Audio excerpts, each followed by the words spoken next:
I think maybe the most challenging situation I faced as a scholar is that my career is sort of, I wouldn't say it's gotten sidetracked, but it's sort of bifurcated in a way, in that I've begun to work on Chinese music.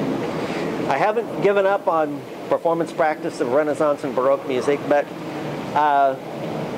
on two occasions in the first decade of the 21st century, my wife and I were invited to be guest professors at National Sun Yat-sen University in Kaohsiung in Taiwan. And it was a lot of fun working with students there on Western classical music.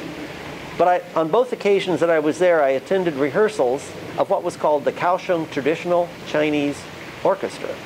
And I became fascinated by this ensemble because they used a lot of traditional Chinese instruments, but they also used Western-style cellos and basses and harps. They had a conductor who was standing up in front of the orchestra just like a Western conductor, not traditional, not the way the Chinese did it traditionally at all. The orchestra was arranged in semicircles around the conductor, facing the conductor, just like a Western orchestra. And so I sort of became fascinated by this, and I wanted to look into it more, but I wasn't quite sure how to do it. In 2009, a very talented pianist from mainland China showed up at Wake Forest and began studying music there.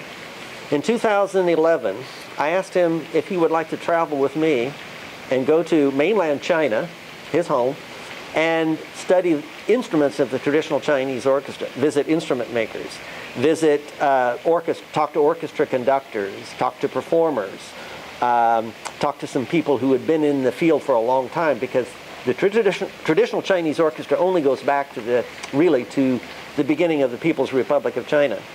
So we both got little grants from the university, and we went in the summer of 2011, and it was a wonderful experience. I had already started studying Chinese, but at that point there was no way I could have conducted this research without Chung Leo. Nick was his American name, with me, because he had contacts, plus he spoke the language. And we went back in 2013.